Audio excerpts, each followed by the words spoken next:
Have you ever had a moment, a single flickering second in the timeline of your life that you would trade your entire future just to erase? Not a grand, cinematic catastrophe, but something small and insidious. A single sentence, maybe. A dismissive laugh you shared at someone else's expense. A moment of thoughtless cruelty that you wrapped in the pretty, acceptable packaging of a joke. I have one. It's my constant companion. It plays on a loop in my head every single night as I lie here in this apartment that always feels too quiet and smells like someone else's life. It is the precise moment my own life, the beautiful, curated, and, I thought, unshakable life I'd built with Liam, didn't just crack, but detonated. And the worst part, the part that physically aches in my chest, the part that wakes me up in a cold sweat, I was the one who lit the fuse. My name is Sarah, and until 6 months, 2 weeks, and 3 days ago, I had it all. And I don't say that lightly. I mean, I truly believed I had achieved the American suburban dream. I was 29, married to Liam. If you were to cast the perfect, gentle-souled husband for a movie, it would be him. He had this quiet strength, a way of moving through the world with an unassuming grace that made people trust him instantly. He was handsome in a way that wasn't flashy, but settled, like an old, comfortable armchair.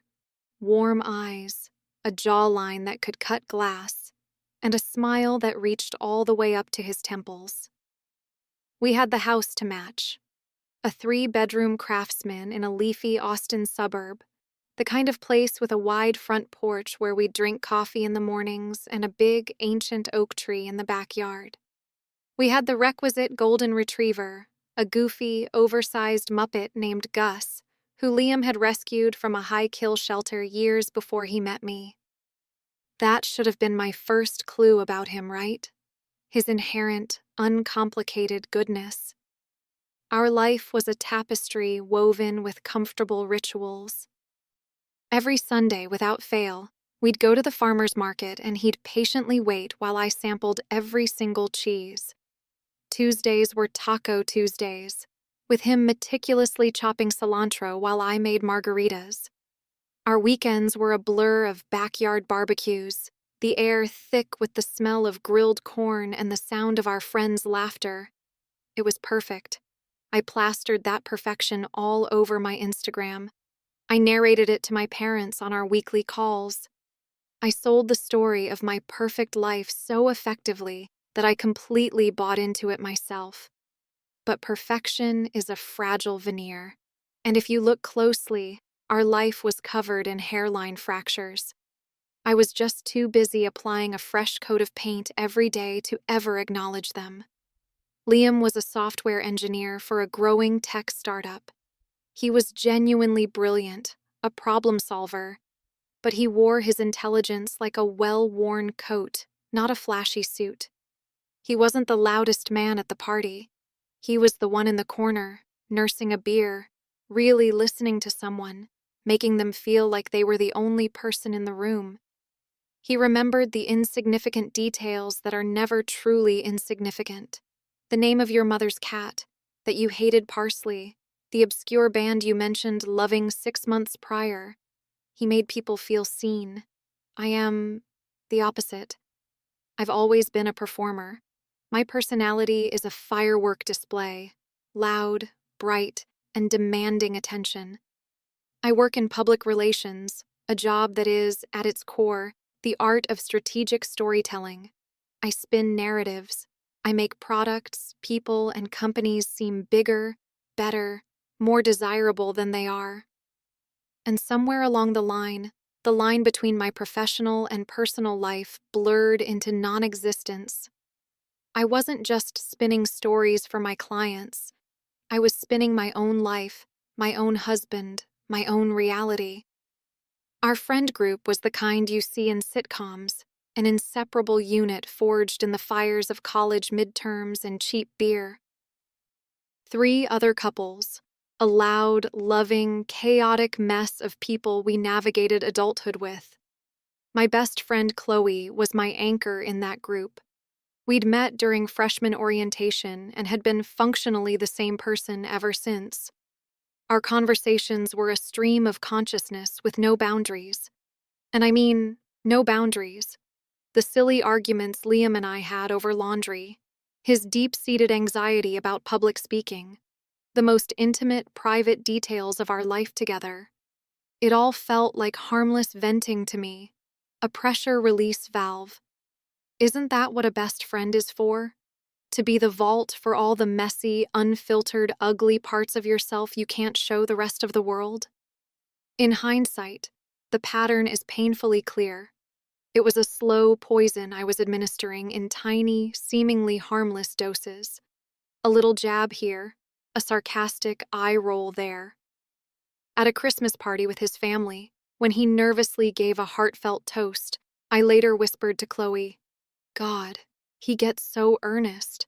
It's like watching a golden retriever try to solve a math problem." When he spent an entire weekend building a beautiful cedar planter box for our garden, I posted a picture of it with the caption, "My handy husband, who only had to watch 5 hours of YouTube and had one major splinter-related meltdown to build this masterpiece." Everyone would laugh.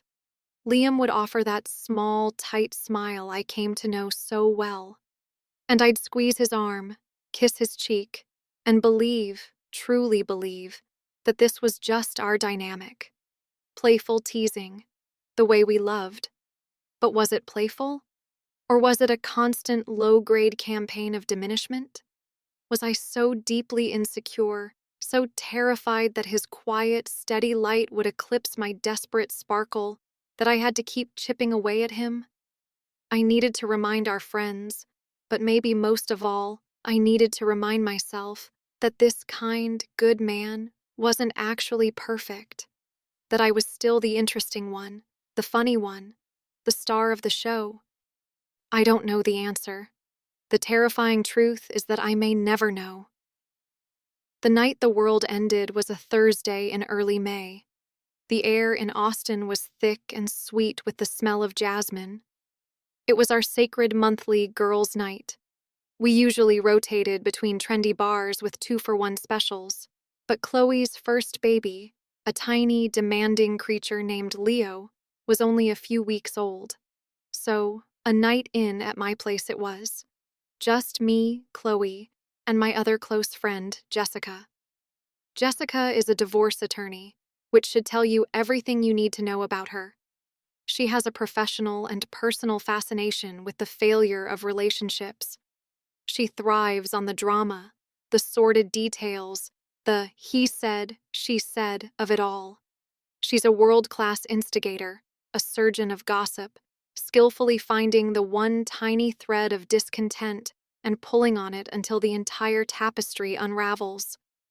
Liam was supposed to be at his own monthly ritual, poker night with his friends, a night of boyish camaraderie and terrible bluffing.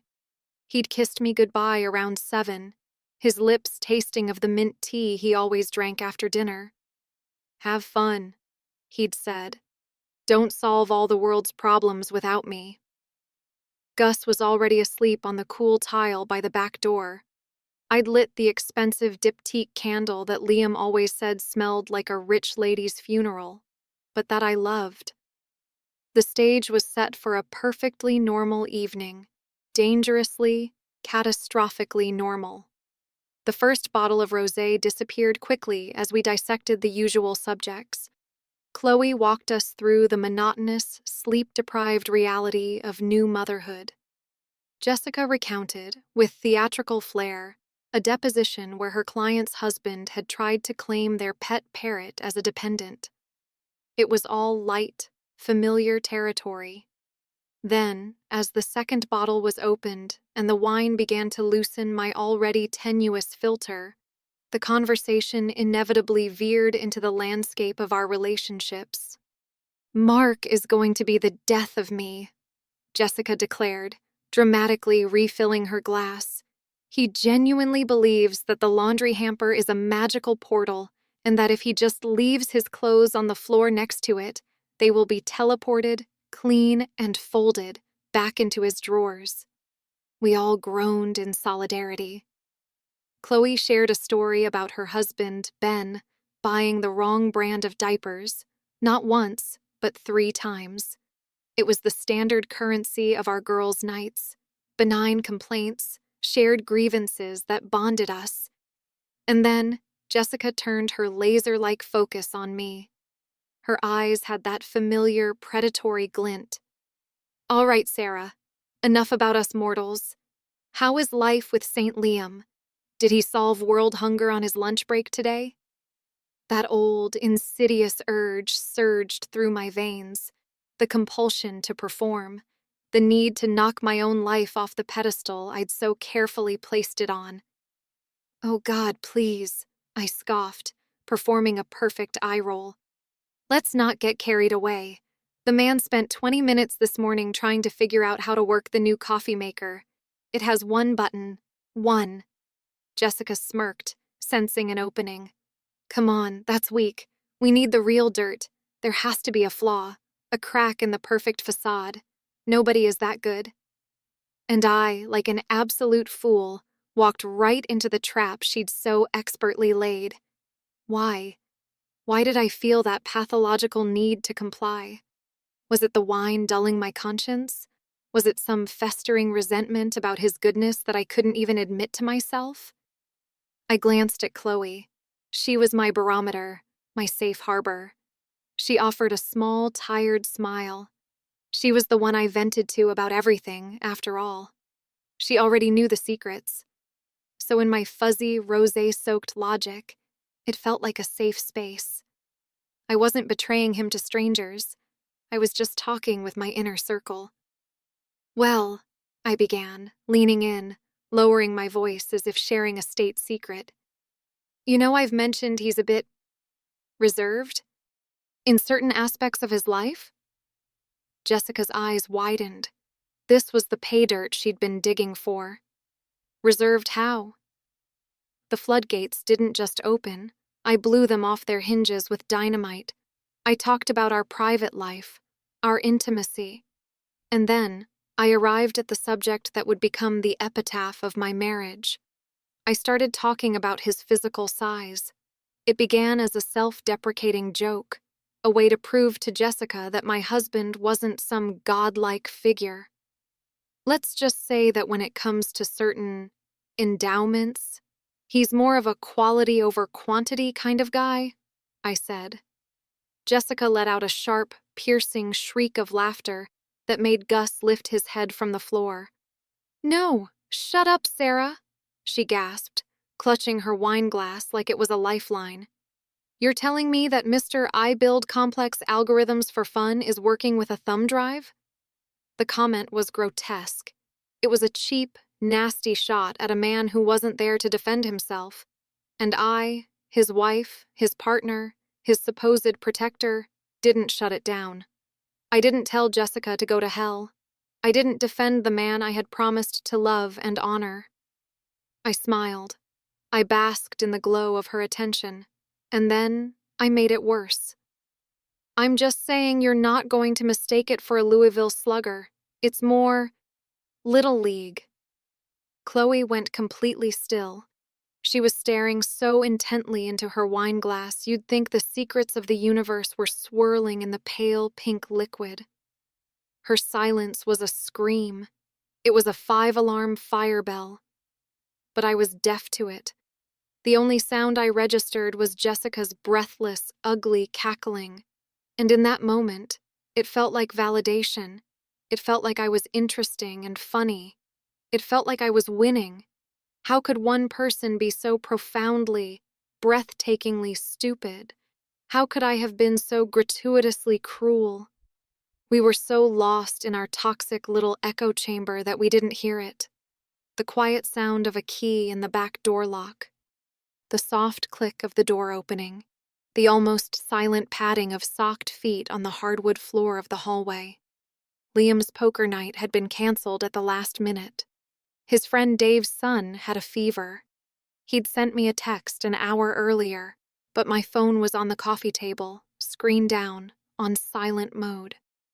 He must have been standing there, in the shadows of the hallway that led from the kitchen to the living room.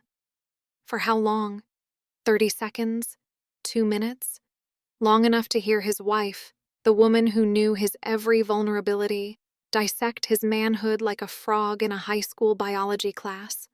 Long enough to hear everything that mattered. The first indication that we were no longer alone was Gus. Our loyal, loving dog, who'd been dead to the world, suddenly lifted his head, his ears perked. His tail gave a few tentative thumps on the rug. He was looking past me, towards the dark hallway. Then came the sound that shattered the evening. The sharp, explosive sound of glass breaking on tile. All three of us jumped as if we'd been tasered. The laughter was instantly choked out of our throats. The warm, cozy air in the room turned sharp and cold. "Liam?" I called out, my voice a pathetic, trembling squeak. "Honey, is that you? You scared the hell out of us." The silence that followed was the loudest sound I have ever heard. I pushed myself off the couch, my legs suddenly feeling like they were made of sand. I walked toward the kitchen, my two friends trailing behind me like guilty children. And there he was. He was standing by the kitchen island, his phone dropped on the floor next to a puddle of water and a shattered glass. But he wasn't looking at the mess on the floor. He was looking at me. His face. I will see that face in my nightmares until the day I die. It wasn't anger. It wasn't rage or fury. It was so much worse than that. It was a complete and utter absence. A void. It was as if someone had reached into his chest, grabbed his soul, and just snuffed it out. The man I loved was gone, and in his place was this hollowed-out stranger, wearing his skin. "Liam," I whispered, the name itself a question. What did you hear?" He just stared. His eyes, those kind, warm, brown eyes I had looked into 1,000,000 times, were as flat and lifeless as river stones. He didn't speak a single word. He didn't have to.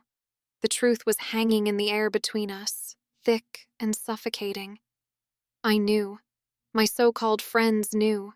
We all knew. Jessica had the decency to look like she'd seen a ghost.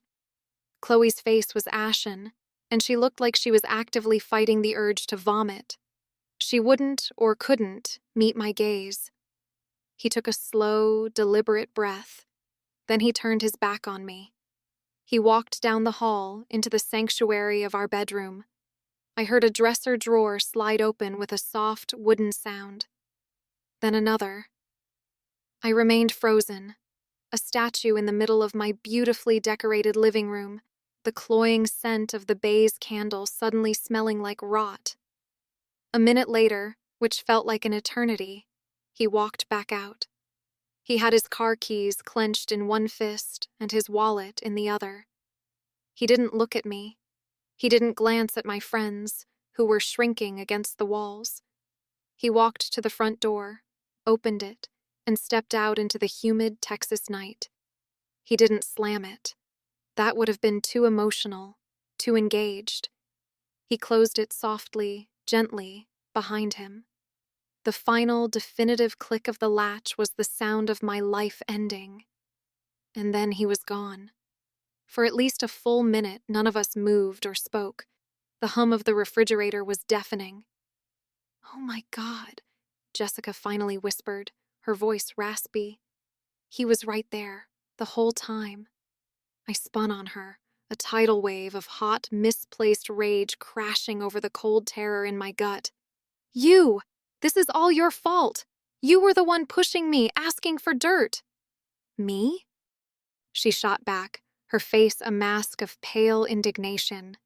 "Sarah, I didn't hold a gun to your head. I didn't say those things. You did." Chloe finally looked up at me then, her eyes swimming with a combination of pity and disgust that felt like a slap. "She's right, Sarah. What you said, there's no excuse for it. It was vile." "It was girl talk. We were drinking. It was a joke," I shrieked, my voice escalating into a hysterical register I didn't recognize. "He's being so dramatic. He'll cool off and come home." But even as the defensive, pathetic words spewed from my mouth, I knew they were lies. It wasn't a joke. It was a profound betrayal. I had taken his most private, vulnerable self, the part of him that he trusted exclusively to me, and I had sacrificed it on the altar of my own ego for a few moments of cheap laughter. The girls left soon after that, slipping out into the night with mumbled apologies, leaving me alone in the wreckage. The house, usually my sanctuary, felt hostile and alien. The silence was an accusation. My first instinct was not shame, but anger. Anger was a shield. It was easier to feel than the cold, creeping horror of what I had done. I grabbed my phone and unleashed a volley of texts, each one more delusional than the last. "Where are you? You can't just disappear like this. That is not how we handle things. Are you seriously going to let a stupid, drunken conversation ruin our entire weekend? You need to grow up. You made me look like a complete fool in front of my friends. That was incredibly manipulative. Come home now. We need to talk this out." No response. The messages remained there, a stark, delivered blue, unread. I called him. It rang twice, then clicked to voicemail. I called again, straight to voicemail. He had turned off his phone, or blocked my number. He had severed the connection. I didn't sleep a single second that night. I just sat on our expensive linen couch, the one we'd spent weeks picking out, and stared at the front door, convinced he would walk back through it. I played out the scene in my head. He'd be angry, I'd cry, I'd apologize profusely, and we'd fight. Fighting was familiar. Fighting meant engagement. Fighting meant there was still something left to fight for. But the door stayed closed. The sun rose on a world that felt fundamentally altered. The next day was a waking nightmare painted in shades of escalating panic. He didn't come home. He didn't turn on his phone. I called his office around noon, my voice artificially bright. "Hi, it's Sarah, Liam's wife. Is he there? I think he left his phone at home." The receptionist's response sent a spear of ice through my chest. "He's not here, Sarah. He called in this morning and took a personal day. He was alive. He was functional. He was actively avoiding me." The real fear began to curdle in my stomach. This wasn't him taking a drive to cool off. This was a calculated disappearance. This was a statement. I called his best friend, Mark. "Have you heard from him? I'm worried sick." Mark's voice was cool, distant. "He's fine, Sarah. He just needs some space." The unspoken accusation in his tone was clear. "Space from you." I called Chloe, my last hope, and finally let the sobs I'd been holding back explode from my chest. "What do I do?" I wailed. "I don't know what to do." There was a long, heavy pause on the other end of the line. "Sarah," she said, her voice gentle but laced with a new, steely resolve. "I think you need to stop thinking about what to do and start thinking about why you did it. That night wasn't an isolated incident. You're hard on him. You always have been. We've all seen it." "You are supposed to be my best friend," I screamed, the accusation raw. "You're supposed to take my side no matter what." "No," she replied, her voice impossibly sad. "Being your friend means telling you the truth, especially when you don't want to hear it. And the truth is, you were cruel. And I'm done pretending it's just a funny personality quirk." Then she hung up, severing a 15-year friendship with a single click. 2 more days passed in a haze of silence and dread.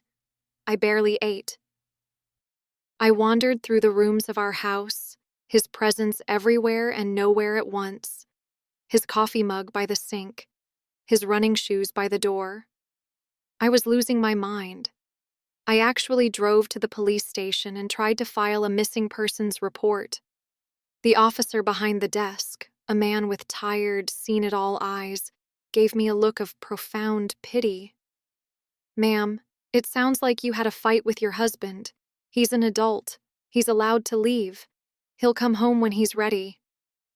On the third night, as I was mindlessly scrolling through pictures of us on my phone, an email notification popped up. The sender was Liam. My heart leaped into my throat. The subject line was a single, brutal word: house. My hands were shaking so violently I had to set the phone down on the table to read it. It was not a letter. It was not an explanation. It was a list of instructions for the dismantling of our life. "Sarah, I will be at the house this Saturday at 10 a.m. to collect my personal effects. Given the circumstances, I would prefer to do this alone. I would appreciate it if you were not present. I have already transferred my half of this month's and next month's mortgage payment into your checking account to give you time to make arrangements. A divorce attorney by the name of David Chen will be in contact with you early next week. He is my legal counsel. Please direct all future correspondence through him. Please take good care of Gus. Divorce. Lawyer. Just like that. 8 years together, 3 years of marriage, obliterated in a cold 4-point email. The politeness of it was more brutal than any angry rant could have been. There was no way I was leaving on Saturday. He would not do this to me via email. He owed me a conversation, a fight, something. He walked in at exactly 10 a.m., using his key for the last time. He looked like a ghost. He'd lost weight I didn't know he had to lose, and the skin under his eyes was bruised with exhaustion. He carried 2 large, empty duffel bags and walked past me without a word, heading straight for the bedroom we had shared. "Liam, please," I begged, trailing behind him like a child. "Don't do this. I know what I said was monstrous. It was a horrible, unforgivable joke. I'm so, so sorry. I was drunk. I was stupid. I never meant it." He stopped in the center of the bedroom, the room we had painted a soothing shade of blue together, and he finally looked at me. The emptiness in his eyes was still there, but now it was edged with a weary clarity. "Was it a joke, Sarah?" he asked, his voice hoarse and raspy. "I've been thinking about that for the last 72 hours. Was it a joke on my 30th birthday, in front of all our friends, when you announced that I was too sensitive to handle the surprise party I never even wanted? Was it a joke last Christmas, when you told your entire family that my anxiety about flying was just a cute little quirk that was deeply inconvenient for your vacation plans? Was it a joke every single time you've taken a vulnerability, a fear, a private piece of my soul that I trusted you with, and you've polished it up, put a little bow on it, and presented it as a hilarious anecdote to make your friends think you were edgy and cool?" I stood there, mute, as each question landed like a physical blow. Because he was right. I had done all of those things. The night he overheard me wasn't a singular event. It was simply the one that finally made him listen to what I'd been saying all along. "I loved you," he said, and the past tense of that verb was the sound of a coffin lid closing. "I loved you so much that I let you do it. I made excuses for you. I told myself, that's just Sarah being Sarah. I told myself your barbs didn't really hurt. But what I heard the other night, coming from the kitchen, that wasn't a joke. That was contempt. You don't respect me, Sarah." And standing in that hallway, listening to you and your friends laugh, I finally realized something even worse. I don't respect myself for letting you treat me this way for so long. He turned away from me then and began to move through the room with a detached, methodical efficiency. He pulled his t-shirts from the drawers, folded them neatly, his jeans from the closet, the worn, gray hoodie that I always stole on cold mornings. I didn't help. I just stood there, a spectator at the auction of my own life, watching it get packed away into 2 canvas bags. When he was done, he zipped the bags and walked to the front door. He paused, his hand hesitating over the doorknob. He knelt down and buried his face in Gus's fur, scratching him behind the ears one last, long time. "You'll be back," I whispered, though it sounded less like a statement and more like a prayer. He stood up and looked at me over his shoulder. For the first time since that night, the emptiness in his eyes was replaced by a flicker of emotion. It was pity, and it was the most painful thing I had ever seen. "No, Sarah," he said, his voice impossibly gentle. "I won't." And he walked out of my life, closing the door softly behind him. The 6 months since that day have been a slow, agonizing education in the nature of consequences. The divorce was as swift and impersonal as his email had promised. He didn't want the house, the furniture, the art we'd collected. He just wanted to be free of me. I couldn't afford the mortgage and the property taxes on my single salary, so I had to sell our home. I had to watch strangers walk through our rooms, commenting on the paint colors and the light fixtures, while a realtor talked about good bones and curb appeal. I now live in a sterile, one-bedroom apartment downtown that overlooks a parking garage and always smells faintly of garlic from the Italian restaurant on the ground floor. Gus is with my parents in the hill country now. He has a big yard to run in, and I don't have to look into his sad, confused eyes every day, a constant, furry reminder of the family I broke. The friend group evaporated. It wasn't a dramatic confrontation. It was a quiet, suffocating fade to black. The unanswered texts were the first sign. Then the group chat I was quietly removed from. The final, brutal confirmation came on Instagram 3 months ago. A bright, sunny photo of the whole gang at a 4th of July barbecue. Chloe, Jessica, Mark, Ben, all of them, raising glasses of beer. And in the center of the photo was Liam.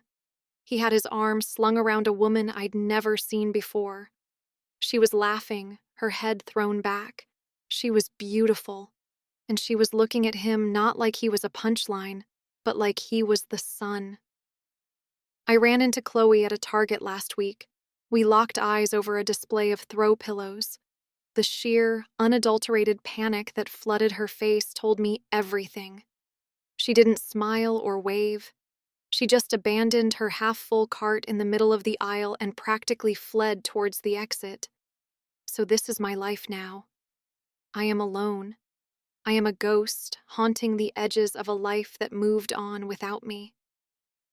I spend my nights scrolling through my own social media, a digital museum of a happy woman I no longer know. I think about respect and trust and how fragile they are. I think about how easy it is to mistake cruelty for humor, how easy it is to confuse contempt with intimacy, especially when you are the one dispensing it. I know I destroyed the best thing that ever happened to me. That is a fact I have to live with. But here is the question that circles my mind in the dead of night, the one I am begging you to help me answer.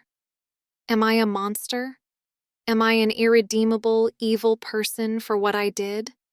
Or am I just a profoundly flawed, deeply insecure woman who made a series of catastrophic mistakes and lost everything as a result?